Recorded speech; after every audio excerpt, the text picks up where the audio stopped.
Friend, Multitech के YouTube channel में आप सभी का स्वागत है। मैं मुबारक Ali EB trainer.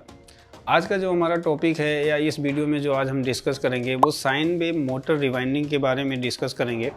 Sine wave motor rewinding जो कि आज के जितने भी रिक्शा कंट्रोलर आ रही है, जितने भी लेटेस्ट रिक्शे आ रहे हैं, उन रिक्शा में अगर देखेंगे तो साइन वेव मोटर का यूज़ सबसे ज़्यादा किया जाता है। तो आज इस वीडियो में हम डिस्कस करेंगे कि साइन वेव मोटर रिवाइंडिंग करने के लिए क्या क्या चीज़ों की रिक्वायर्ड होती है, उनका डाटा शीट क्या होता है, वायर हमें कौन सा लेना होता है, वायर का लेंथ क्या होता है, टर्न्स कितना लेना होता है, ये सारी चीज़ें हम इस वीडियो में डिस्कस करेंगे। तो वीडियो में लास्ट तक बने रहे। तो समझते हैं कि साइन वेव मोटर की रिवाइंडिंग कैसे की जाती है।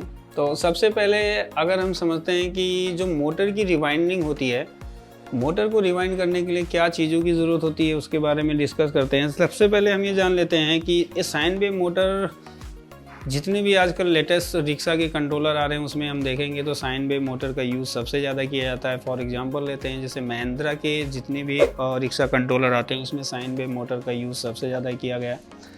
सिंडिकेट कंपनी के जो रिक्शा कंट्रोलर आते हैं उसमें भी साइन वेव का यूज़ सबसे ज़्यादा किया जाता है। CY गोल्ड के जो लेटेस्ट कंट्रोलर आ रहे हैं उसमें साइन वेव मोटर का सबसे ज़्यादा यूज़ किया जाता है। तो ये जो सारी कंपनियां हैं वो साइन वेव मोटर का यूज़ सबसे ज़्यादा यूज़ करती हैं, क्योंकि साइन वेव अगर देखा जाए तो स्क्वायर वेव के कंपेरिजन में देखा जाए तो बहुत ही अच्छा वर्क कर रही है, जिसके कारण साइन वेव मोटर का यूज़ आज की डेट में सबसे ज़्यादा किया जा रहा है। जैसे कि हम जानते हैं कि जो मोटर की रिवाइंडिंग होती है वो दो प्रकार से होती है, एक स्क्वायर वेव होता है, दूसरा आपका साइन वेव होता है। तो आज का जो हमारा डिस्कशन है या हमारा जो वीडियो का टॉपिक रहेगा वो साइन वेव मोटर रिवाइंडिंग के बारे में रहेगा। हम सबसे पहले समझते हैं कि अगर साइन वेव मोटर हमारे पास रिवाइंड होने के लिए आता है तो हमें उस साइन वेव मोटर की रिवाइंडिंग कैसे की जाती है, इस वीडियो में हम स्टेप बाय स्टेप समझते हैं। तो साइन वेव मोटर रिवाइंडिंग करने के लिए हमारे पास सबसे जैसे कि हमने यहाँ पे वाट लिया है, जो साइन ग्रीन के जो मोटर आ रहे हैं वो वाट के हिसाब से आ रहे हैं। 1100 वाट, 1200 वाट, 1500 वाट के 3-3 हज़ार वाट के मोटर आजकल ई रिक्शा कंट्रोलर में यूज़ किए जाते हैं। जो साइन वेव होते हैं मोटर होते हैं उनकी वाट सबसे ज़्यादा होती है। साइन वेव और स्क्वायर वेव में अगर कंपेरिजन करेंगे कि क्या डिफरेंस होता है, कि स्क्वायर वेव का अगर हम देखें तो स्क्वायर वेव का क्या होता है, RPM बहुत कम होता है, इसका टॉर्क भी बहुत कम होता है, इसकी जो फ्रीक्वेंसी की एफिशिएंसी होती है वो भी बहुत कम होती है। अगर उसी के बिहाफ पे हम साइन वेव की बात करेंगे तो इसका जो RPM होता है वो सबसे हाई होता है। RPM का मतलब होता है रोटेशनल पर मिनट, यानी 1 मिनट के अंदर जो आपका मैग्नेट मूव करता है तो 1 मिनट के अंदर कितना वो मूव करता है, तो इसका RPM ज़्यादा होता है। टॉर्क भी इसका क्या होता है, ज़्यादा होता है, और इसकी जो एफिशिएंसी होती है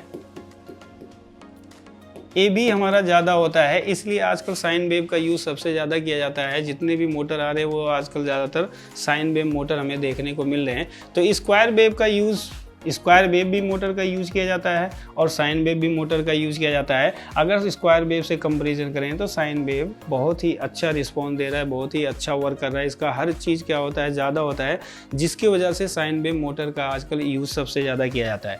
अब साइन वेव मोटर को रिवाइंड करने के लिए हमारे पास क्या चीज़ होनी चाहिए, सबसे पहले हमें समझते हैं कि मोटर का डाटा शीट हमारे पास होना कंपलसरी होता है। अगर मोटर का डाटा शीट नहीं है, आप अपने डाटा शीट के अकॉर्डिंग वर्क करेंगे तो उसमें मोटर में प्रॉपर तरीके से वर्क नहीं हो पाता है, प्रॉपर तरीके से लोड नहीं ले पाता, प्रॉपर तरीके से मोटर हमारा चलता भी नहीं है, क्योंकि डाटा हम कंपनी के डाटा शीट के अकॉर्डिंग अगर उस मोटर की रिवाइंडिंग करते हैं तो वो मोटर हमारा प्रॉपर तरीके से वर्क करता है और लॉन्ग टर्म तक वो वर्क करता रहता है। तो डाटा शीट हमारे पास सबसे पहले होना चाहिए। अब डाटा शीट लेने के लिए हमारे पास क्या क्या चीज़ों की ज़रूरत होती है, कैसे हमें डाटा शीट लिया जाता है। डाटा शीट लेने के लिए सबसे पहले जो हमारा होता है total number of length wire, total number of length wire.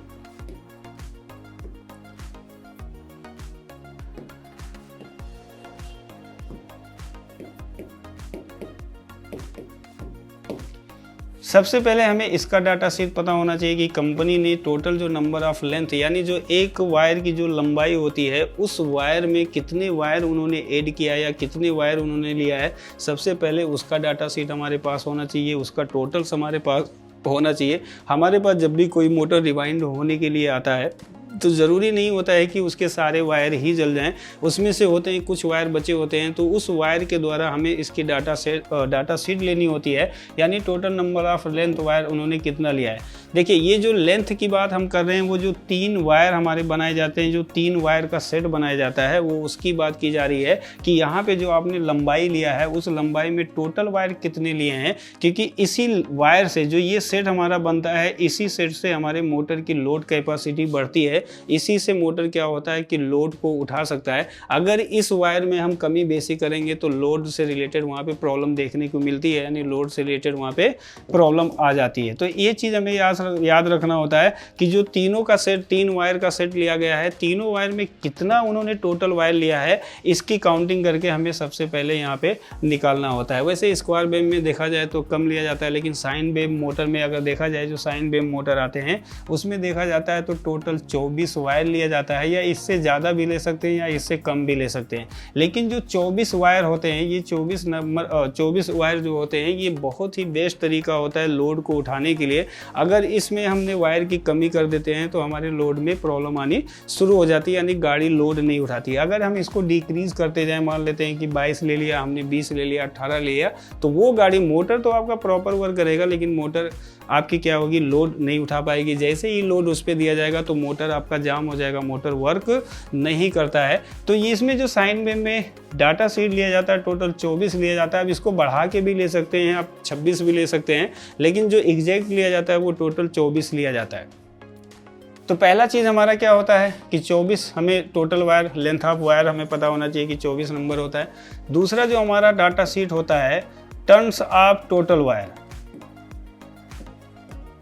Turns of total wire, यानी जो एक टर्न्स एक स्लॉट में लिया गया है, उस स्लॉट में टोटल टर्न्स कितने हैं, यानी उस टर्न्स में टोटल वायर कितने हैं, इसका डाटा शीट हमारे पास रहना ज़रूरी होता है। क्योंकि इसी 2 चीज़ों से हमें टर्न्स पता चलता है कि कंपनी ने वहाँ पे जो टर्न्स यूज किया है, यानी एक स्लॉट को जो रिवाइंड किया है, वो कितने का और कितने का किया है, तो वो चीज़ हमें पता चल जाएगा। अगर हमें दोनों में से कोई एक चीज़ नहीं पता होगा तो हमें टर्न्स नहीं पता चलता है। अगर टर्न्स भी हम कम ज़्यादा कर देंगे तो उसमें भी हमें प्रॉब्लम देखने को मिलती है। तो ये हमें पता होना चाहिए turns of total wire. Total wire का मतलब ये होता है जो टर्न्स एक स्लॉट में जो टर्न्स हमने लिए हैं, जो भी हमने टर्न्स लिया होगा उसमें टोटल वायर हमारा कितना होता है, उस टोटल वायर को हम यहाँ पे काउंट करेंगे। तो टोटल वायर ज़्यादातर होता है 160 होता है, या 100 इससे ज़्यादा भी आपको देखने को मिल सकता है। मैं यहाँ पे एग्जैक्ट 160 लेके चल रहा हूँ। तो ये चीज़ हमें पता चल जाएगा, तो हमारा क्या होगा, टर्न्स निकल जाता है कि हमें टर्न्स कितना लेना होता है। वैसे साइन वेव अगर मोटर की रिवाइंडिंग देखा जाए तो जो टर्न्स लिया जाता है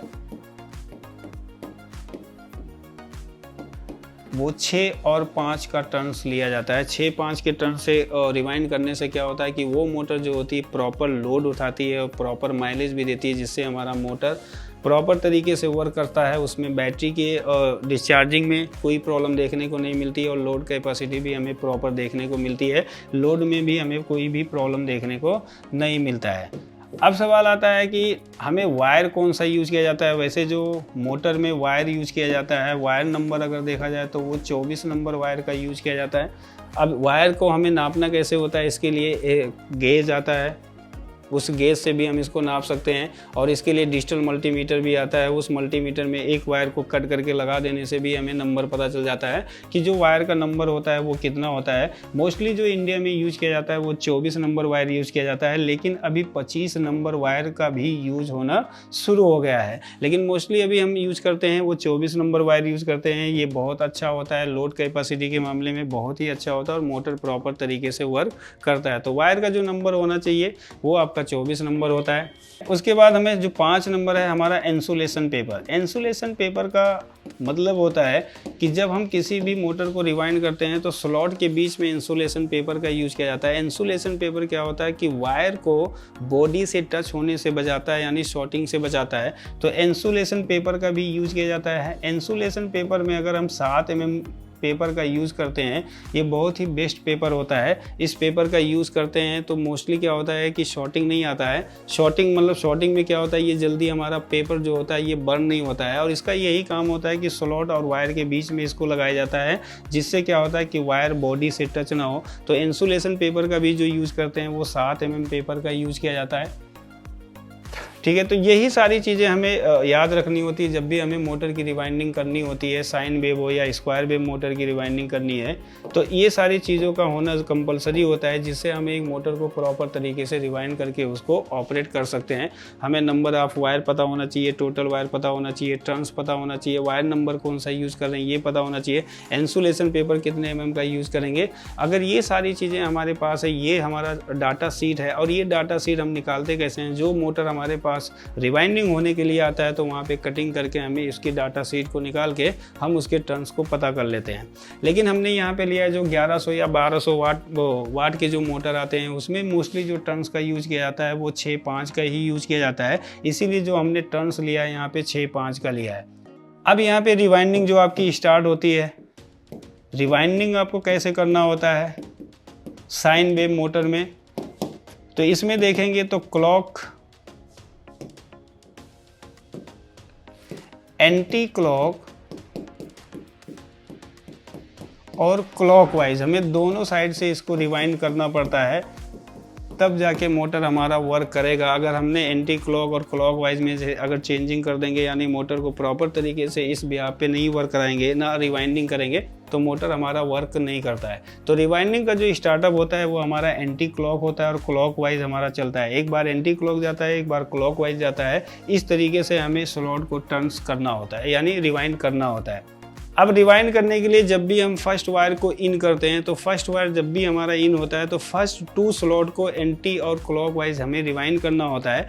फिर उसके बाद हमें 4 स्लॉट को छोड़ के फिर 2 स्लॉट को रिवाइंडिंग करना होता है। ये साइन वेव में इस तरीके से रिवाइंडिंग किया जाता है। लेकिन अगर स्क्वायर वेव की बात करें तो स्क्वायर वेव में क्या होता है कि पहले एक स्लॉट को रिवाइंड करते हैं, फिर कुछ स्लॉट को छोड़ के दूसरे 2 स्लॉट को छोड़ के फिर दूसरी रिवाइंडिंग करते हैं, फिर 2 स्लॉट को छोड़ के तीसरी, इस तरीके से 4 हमें स्लॉट को रिवाइंड करना होता है। लेकिन साइन वेव मोटर में देखेंगे तो 2 स्लॉट एक साथ हमें रिवाइंड करना है। पहले हमें क्या करना है, फर्स्ट 2 स्लॉट को रिवाइंड करना है, उसके बाद 4 स्लॉट को छोड़ के फिर हमें क्या करना है, 2 स्लॉट को रिवाइंड करके हमें आउटपुट देखने को मिल जाता है। और एक चीज़ हमेशा याद रखना कि अगर यहाँ पे जो हमारा सेंसर होता है, अगर सेंसर के स्लॉट से आप रिवाइंडिंग स्टार्ट करते हैं तो उससे कोई दिक्कत नहीं आती है, केवल हमें वायर की लेंथ को बढ़ा देना है। ठीक है, वायर का लेंथ बढ़ जाने से क्या होगा कि जब वायर को हम ऐड करेंगे तो वो एडिंग का जो वायर होगा, जो लेंथ बढ़ा होगा, तो वो प्रॉपर तरीके से दूसरे साइड हमारा जाके कनेक्ट हो जाएगा, जिससे हमें मोटर हॉल सेंसर लगाने में दिक्कत नहीं होती है। तो वायर का जो लेंथ हम यहाँ पे लेते हैं, वायर लेंथ, यानी जो एक वायर का हम एक बंडल, एक सेट बनाते हैं, तो उसका हमें लेंथ कितना होना चाहिए, ये 14 फीट होना चाहिए। देखिए 14 फीट, अगर स्क्वायर वेव में देखें तो यही 12 फीट लिया जाता है, लेकिन साइन वेव मोटर रिवाइंडिंग में देखेंगे तो वायर की जो लंबाई ली जाती है वो 14 फीट ली जाती है। 14 फीट लेने से क्या होता है कि इनका जो वाट होता है, वाट ज़्यादा होने की वजह से क्या होता है कि स्लॉट की साइज़ बड़ी हो जाती है, इसीलिए हमें 14 फीट वायर यहाँ पे यूज़ करना होता है। तो हम यहाँ पे जो यूज़ करते हैं, यानी एक वायर की जो लंबाई लेंगे वो 14 फीट लेंगे, और उसी 14 फीट में हमें 24 वायर को एक साथ ऐड करके एक सेट हमें वहाँ पे तैयार करना होता है। उसी तरीके से हम 3 सेट को तैयार करेंगे, तब जाके हम मोटर की रिवाइंड करते हैं। तो ये सारी चीज़ों की रिक्वायरमेंट होती है जब भी हम किसी भी कंट्रोलर की या किसी भी रिक्शा के मोटर की रिवाइंडिंग करते हैं और साइन वेव मोटर की रिवाइंडिंग करनी है, तो ये डाटा शीट होता है। अगर इस डाटा शीट के अकॉर्डिंग आप रिवाइंड करते हैं तो आपका प्रॉपर तरीके से मोटर वर्क करता है, उसमें हीटिंग की भी प्रॉब्लम नहीं आती, शॉर्टिंग की भी प्रॉब्लम नहीं आती है, और आपका लोड कैपेसिटी भी बहुत अच्छी होती है और प्रॉपर तरीके से मोटर आपका वर्क करता है। ठीक है, तो अब हम समझते हैं कि अगर हमारे पास साइन वेव मोटर रिवाइंड करने के लिए आता है तो हमें रिवाइंडिंग कैसे स्टार्ट करनी है। ये हमने एक डायग्राम बनाया है, इसमें हम डायग्राम में आपको रिवाइंड करके दिखाते हैं कि अगर 12 स्लॉट की हमारे पास कोई भी मोटर आती है तो उसमें अगर हमें रिवाइंडिंग करना है, साइन वेव रिवाइंडिंग कैसे होती है, तो इसको स्टेप बाय स्टेप समझते हैं। साइन वेव रिवाइंडिंग का मतलब होता है, देखो कंपनी क्या करती है, वाइंडिंग करती है, हम लोग क्या करते हैं दोबारा से उसको निकाल के रिवाइंड करते हैं, तो इसलिए हम लोग रिवाइंडिंग बोलते हैं। तो ये हमने एक डायग्राम बनाया है 12 स्लॉट का, और इसमें हम साइन वेव की रिवाइंडिंग स्टार्ट करते हैं। अब यहाँ पे जैसा हम जानते हैं कि 3 स्लॉट क्या होते हैं, हमारे सेंसर के होते हैं। सेंसर में क्या होता है, ये जो स्लॉट होते हैं यहाँ पे कट बना होता है, इससे हम पता कर लेते हैं कि जहाँ पे हमारी सेंसर प्लेट लगाई जाती है यहाँ से हम इसकी रिवाइंडिंग को स्टार्ट नहीं करते हैं, हमेशा इसके 20 पोजीशन से यानी मिडिल से ही सामने से हम रिवाइंडिंग को स्टार्ट करेंगे, जिससे हमारा क्या होगा कि यहाँ पे हमारा स्टार्टअप नहीं होगा, या अगर हमारा आउटपुट हो जाएगा तो आउटपुट को हम थोड़ा सा वायर की लेंथ को बढ़ा देंगे, जिससे क्या होगा कि सेंसर को लगाने में यहाँ पे प्रॉब्लम नहीं आती है। ठीक है, अब रिवाइंडिंग कैसे की जाती है, कैसे हमें वायर को यहाँ पे इन कराना है, तो उस चीज़ को समझने के लिए सबसे पहले हम क्या करते हैं, एक वायर हम ले लेते हैं। ठीक है, साइन वेव। तो यहाँ पे क्या होता है, जैसे कि हमने बताया था, जब भी हम वायर का इन करते हैं यानी जो हमारा इनर वायर होगा, ये हमेशा क्या होता है, एंटी क्लॉक यहाँ पे किया जाता है। ये हमारा इन होगा और हमें यहाँ पे जो टर्न्स लेना होता है वो 6-5 का लेना होता है, 6 और 5 का, इस तरीके से हमें चलाना है। और हमने जो वायर को इन करा है वो एंटी क्लॉक हमने इन किया है, और क्लॉक वाइज से हमें इन करके स्लॉट को रिवाइंड करके हमें आउटपुट निकालना होता है। तो ये हमारा पहला वायर है। अब यहाँ से जो हमने इन वायर लिया है, इस वायर की हमें काउंटिंग नहीं करनी पड़ती, क्योंकि ये वायर हमारा क्या होता है, इनपुट वायर होता है, इनर वायर होता है, इसको काउंट नहीं किया जाता है। यहाँ पे जो वायर को काउंट किया जाता है वो टर्न्स को काउंट किया जाता है। जैसे जब हम यहाँ से टर्न्स लेकर यहाँ पे आएंगे तो हमारा एक रिवाइंडिंग कहलाता है, और इसको हम काउंट नहीं करते हैं। तो जैसे कि हमने यहाँ पे पहला इनपुट ले लिया, यानी यहाँ से इन किया, अब ये जब हमारा घूम के आएगा यहाँ पे तो हमारा ये एक टर्न कहलाता है। अब यहाँ पे हमारा एक हो गया, अगर यहाँ पे देखेंगे तो 0, अगर हम इसको काउंट करेंगे तो ये इस तरीके से हमारा बनेगा। यहाँ पे हमारा एक टर्न है, यहाँ पे अभी हमारा 0 है। अब ये जब घूम के हमारा जाता है तो यहाँ से फिर जब यहाँ पे आता है तो ये हमारा 2 टर्न कहलाता है, यानी यहाँ पे 2 हो जाएगा, यहाँ पे 1 टर्न हो जाएगा। इसी तरीके से 3 को भी हम लेते हैं, ये 3 हो गया, इधर हमारा 2 हो जाता है, ये हमारा 4 और ये हो जाता है 5। अब एक साइड हमारा हो जाता है 5 और दूसरे साइड हो जाएगा हमारा 6। तो यहाँ पे अगर हम काउंट करेंगे तो इस साइड हम देखेंगे तो 1 2 3 4 वायर है, अगर इस साइड हम काउंट करेंगे तो 1 2 3 4 5, यानी इस साइड हमको 6 करना है, इस साइड हमें 5 करना है। तो यहाँ तक हमारा क्या हो गया, 5। यहाँ पे जो हमारा टर्न हो गया, एक साइड 5 हो गया, एक साइड 4 हो गया। अब हमें क्या करना है, 6 टर्न्स लेना है। तो ये वाला जो टर्न्स हमारा आएगा, इस तरीके से हमारा टर्न्स यहाँ पे मूव कर जाएगा, यानी इस स्लॉट से हमारा घूम जाएगा, इस तरीके से हमारा यहाँ पे घूमेगा। तो अगर इस साइड हम काउंट करेंगे तो इस साइड हमारा 5 होगा, 1 2 3 4, 1 2 3 4 5 हो गया। अगर इस साइड हम काउंट करेंगे तो 1 2 3 4 5 6, और ये वाला जो वायर आया है ये हमारा 6 वायर हो गया। तो एक साइड हमारा क्या होगा, 5 टर्न होगा, एक साइड हमारा क्या होगा, 6 टर्न्स यहाँ पे बन जाएगा। तो इस साइड अगर देखेंगे तो 5 होगा, इस साइड हमारा क्या होगा, 6 टर्न्स हो जाएगा। तो ये एक स्लॉट की रिवाइंडिंग होगी। जब वायर हमारा निकलेगा तो इसके अपोजिट डायरेक्शन में, यानी अब जो हमारी रिवाइंडिंग स्टार्ट होगी वो क्लॉक वाइज। तो 1 हो गया, अब इसके बाद ये 2 हो जाएगा, 3 4, अब ये हो गया 5। अब हमें क्या करना है, छठा जो हमारा टर्न्स होगा उससे हम क्या करेंगे, बाहर निकल जाएंगे। तो यहाँ पे भी अगर देखेंगे तो हमारा 6-5 का टर्न्स ही बनेगा, यानी जो पिच बनती है इसको पिच बोला जाता है। तो इस साइड अगर देखेंगे तो 6 है, और इस साइड हम देखेंगे तो हमें 5 टर्न देखने को मिलता है। अब यहाँ पे जो हमारा आउट निकला हुआ है, अब हमें क्या करना है, 2 स्लॉट को रिवाइंड करना है। तो यहाँ पे 4 स्लॉट को हमें छोड़ना होता है, जैसे 1 2 3 4 स्लॉट को हमें छोड़ देना है। और एक चीज़ हमेशा यहाँ पे याद रखना है कि जब हम यहाँ पे इन करेंगे तो इन वाला वायर हमारा किस एंगल से, यानी किस वाइज जाएगा, ये चीज़ को हमेशा ध्यान रखना होता है, तभी आपका ये साइन वेव मोटर वर्क करेगा।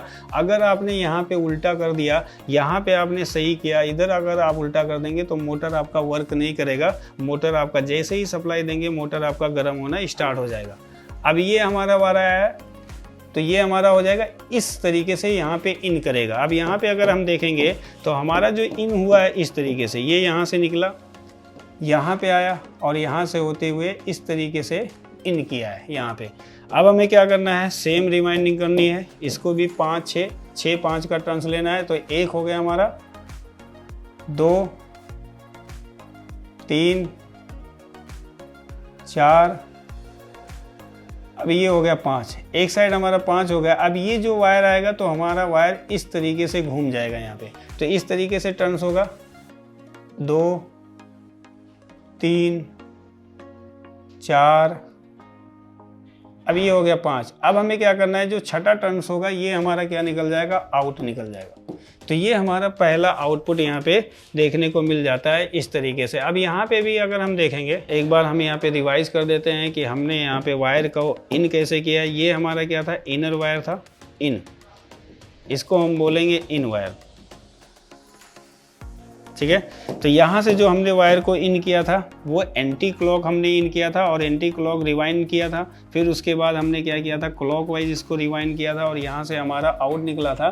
फिर हमें क्या करना होता है कि 4 स्लॉट को हमें छोड़ देना होता है। 4 स्लॉट को छोड़ने के बाद फिर 2 स्लॉट को हम रिवाइंड करेंगे और यहाँ पे हमारा पहला आउटपुट हमें देखने को मिल जाता है। तो इस तरीके से हमारी पहले वायर की यहाँ पे रिवाइंडिंग कंप्लीट हो गई। इस तरीके से 2 और 2 हम रिवाइंड करके पहला हमें आउटपुट देखने को मिल जाता है। अब यहाँ पे अगर हम देखेंगे तो जो हमारा टर्न्स है, अगर हम यहाँ पे देखेंगे तो इस साइड अगर हम देखेंगे तो हमारा 6 टर्न्स है, इस साइड हमारा 5 है और यहाँ पे देखेंगे तो ये 6 है और इस साइड देखेंगे तो यहाँ पे हमें 5 देखने को मिलता है। तो इस तरीके से हमारे पहले वायर की रिवाइंडिंग होती है। अब स्क्वायर वेव में हमने देखा है कि स्क्वायर वेव में जो हम दूसरे वायर की इन लेते हैं, सेम यहाँ से इन कराया जाता है, जहाँ से हमने फर्स्ट स्लॉट की रिवाइंडिंग किया है वहीं से हमारे सेकेंड वायर का इन होता है। लेकिन साइन वेव मोटर में देखेंगे तो यहाँ से हमें इन नहीं लेना है। अब हमें क्या करना है, दूसरे वायर को यहाँ पे इन लेना है, क्योंकि हमारा फर्स्ट आउटपुट मिल गया। तो साइन वेव की एक खासियत होती है, अब यहाँ पे जहाँ पे हमारा फर्स्ट आउटपुट निकला है यहाँ पे हमें दूसरे वायर को इन करना होगा और यहाँ पे भी जब हम दूसरे वायर को इन करेंगे तो एंटी क्लॉक इन करेंगे और एंटी क्लॉक इन करके यहाँ पे एंटी क्लॉक और क्लॉक वाइज 2 स्लॉट को हम रिवाइंड करके और फिर 4 स्लॉट को छोड़ के 2 स्लॉट को हम रिवाइंडिंग करेंगे तो हमारा दूसरा आउटपुट यहाँ पे देखने को मिल जाएगा। साइन स्क्वायर वेव में हमने देखा कि अगर पहले स्लॉट को रिवाइंड किया है तो वहीं से हमें दूसरे वायर का इन लेना होता है, लेकिन साइन वेव में इस तरीके से रिवाइंडिंग नहीं होती है। जहाँ पे हमारा फर्स्ट आउटपुट हुआ है वहीं से हमारे दूसरे वायर का इनर होता है। अब यहाँ से हमें क्या करना है, दूसरे वायर को इन करना है। अब यहाँ पे भी क्या होगा, एंटी क्लॉक और क्लॉक वाइज हमें रिवाइंड करना है। तो ये हमारा हो गया पहला, 2, 3, 4, 5। अब हमें क्या करना है, छठा हमारा क्या होगा, ये दूसरे स्लॉट में चला जाएगा। 1, 2, 3, 4, 5 और ये छठा हमारा क्या होगा, बाहर निकल जाएगा। तो यहाँ पे हमने 2 स्लॉट की रिवाइंडिंग कर लिया। अब यहाँ पे अगर हमारा पिच देखेंगे कि पिच हमारा यहाँ पे कैसे बना है, तो यहाँ पे देखेंगे ये 6 बना है और यहाँ पे हमारा 5 बना है और यहाँ पे हमारा 5 है और यहाँ पे हमारा 6 है, ठीक है। पिच को हमें देखना होता है। देखो 2-2 का पिच यहाँ पे बनेगा। अभी हम आपको कंप्लीट करके फिर यहाँ पे पिच दिखाते हैं कि पिच हमारा यहाँ पे कैसे बन रहा है। तो यहाँ पे क्या करना है, फिर हमें 4 स्लॉट को छोड़ देना है। 1, 2, 3, 4 स्लॉट को हम छोड़ेंगे और यहाँ पे फिर हमें क्या करना है, 2 स्लॉट की रिवाइंडिंग करना है। सेम याद रखना है कि हमें वायर को इन कैसे करना है, ठीक है। तो यहाँ पे आएगा तो सेम हमारा इस तरीके से वायर का यहाँ पे इन होगा, यानी इस तरीके से हमें इस एंगल से नहीं लेना होता है, हमें इस डायरेक्शन में इसको इन करना होता है। यही चीज़ हमें देखना होता है, क्योंकि इसी में अगर गलती हो जाती है तो हमारा मोटर प्रॉपर तरीके से वर्क नहीं करेगा। तो यहाँ पे 1 हो गया, 2, 3, 4, 5 और ये हो गया हमारा 6। अब हम क्या करेंगे, इस तरीके से यहाँ पे रिवाइंड करेंगे। 1, 2, 3, 4, 5 और ये हमारा निकल जाएगा। दूसरा आउटपुट हमें यहाँ पे देखने को मिल जाएगा। ये हमारा सेकेंड आउटपुट है। अब यहाँ पे भी देखेंगे तो यहाँ पे जो हमने रिवाइंड किया तो यहाँ पे हमारा 5 होगा और इस साइड हमारा 6 होगा और इस साइड 6 होगा और इस साइड हमारा 5 देखने को मिलेगा। ये हमारा पिच बनेगा।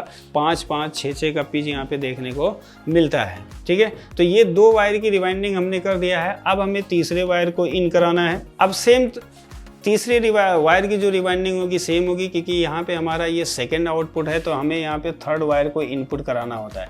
तो ये हमारा क्या होगा, तीसरा वायर का इनपुट होगा। ये हमारा इन हुआ, ठीक है। अब यहाँ पे सेम हमें 5-6 का टर्न्स लेना होता है। 1, 2, 3, 4, 5 और ये हमारा हो जाएगा 1, 2, 3, 4, 5 और ये हमारा निकल जाएगा, आउटपुट निकल जाएगा। फिर हमें 4 स्लॉट को छोड़ देना है। और यहाँ पे आएगा सेम पोजीशन जैसे हमने अदर वायर को किया है, सेम उसी तरीके से हमें इसको भी करना है। 1 2 3 4 5, फिर ये हमारा छठा यहाँ से टर्न ले लेगा। 1 2 3 4 5 और ये छठा हमारा आउटपुट निकल जाएगा। अब यहाँ पे हम समझते हैं, ठीक है। तो इस तरीके से हमको यहाँ पे रिवाइंडिंग करना होता है। साइन वेव मोटर की जो रिवाइंडिंग होती है सेम इसी तरीके से की जाती है। अब यहाँ पे देखेंगे तो ये हमारा क्या हो जाएगा 6 और ये हो जाएगा हमारा 5 यहाँ पे बन जाएगा, 6 यहाँ पे बन जाएगा, 5 यहाँ पे। और उसी तरीके से यहाँ पे भी अगर हम देखेंगे तो इधर हमारा 5 हो जाएगा, इस साइड हमारा 6 हो जाएगा और इस साइड हमारा 6, इस साइड हमें 5 देखने को मिलता है। तो यहाँ पे अगर हम देखेंगे जो हमारी पिच देखेंगे तो हमारी 6-6 और 5-5 की यहाँ पे पिच बनाई जाती है, जैसा कि आप देख सकते हैं। यहाँ पे हम एक बार आपको यहाँ पे मार्क करके दिखा देते हैं, जैसे कि यहाँ पे 5-5 का पिच बनाया, यहाँ पे 6 का, फिर यहाँ पे 5 का, फिर यहाँ पे 6 का, फिर 5 का, फिर 6 का। इस तरीके से हमारी पिच यहाँ पे बननी चाहिए। यही साइन वेव मोटर की रिवाइंडिंग होती है। अब इस तरीके से हमें 3 आउटपुट 3 इनपुट यहाँ पे देखने को मिलते हैं। तो इस तरीके से 5-6 का टर्न्स लेकर साइन वेव मोटर की रिवाइंडिंग की जाती है। अगर इस तरीके से रिवाइंडिंग करते हैं तो आपका मोटर प्रॉपर तरीके से वर्क करता है। दूसरी चीज़, अगर मोटर को लॉन्ग टर्म थोड़ा और लाइफ उसकी बढ़ानी होती है तो जब भी हम कभी भी मोटर की रिवाइंडिंग करते हैं तो इन दोनों के स्लॉट में अगर हम एक पार्टीशन लगा देते हैं, यानी ये पार्टीशन अगर हम लगा देंगे पेपर का, तो इससे क्या होगा कि हमारा मोटर बहुत जल्दी शॉर्ट होने से बच जाता है। क्योंकि मोस्टली जो हमारा मोटर शॉर्ट होता है इन दोनों यानी स्लॉट के बीच में शॉर्टिंग हो जाती है, जिसकी शॉर्टिंग को हटाया भी नहीं जा सकता। अगर बाहर के साइड शॉर्टिंग होती है तो आप उसको हटा सकते हैं, लेकिन अगर दोनों स्लॉट के बीच में शॉर्टिंग आ जाती है तो उसको हटाना मुश्किल होता है। उस कंडीशन में हमें मोटर की रिवाइंडिंग करनी होती है। तो यहाँ पर क्या होता है, जब एक टर्न्स आप यहाँ पर ले लेते हैं, एक बार कर लेते हैं, दूसरे वायर को जब यहाँ पर टर्न्स लेना होता है तो इन दोनों के बीच में अगर पार्टीशन आप लगा देंगे एक पेपर का, इसी तरीके से सब में आप लगा देंगे। साइन वेव जब मोटर की रिवाइंडिंग कंप्लीट हो जाती है तो हमारा जो पहला स्टेप होता है कि इन जो 6 वायर यहाँ पे हमारे होते हैं, 3 इनपुट होता है 3 आउटपुट होता है, इन 6 वायर को हमें क्लीन करना होता है और फिर हमें तीनों आउटपुट को आपस में कनेक्ट कर देते हैं। उससे पहले, ये सब करने से पहले एक बार शॉर्टिंग चेक कर लेते हैं कि हमारा कोई वायर यहाँ पे शॉर्ट तो नहीं कर रहा है। तो ये था हमारा साइन वेव मोटर रिवाइंडिंग का। हम नेक्स्ट वीडियो में देखते हैं कि जो मोटर रिवाइंडिंग हमारी कंप्लीट हो जाती है तो उसके बाद क्या क्या हमारा स्टेप होता है, ये नेक्स्ट वीडियो में हम समझेंगे। तो आज के वीडियो में बस इतना ही। जब तक के लिए थैंक यू।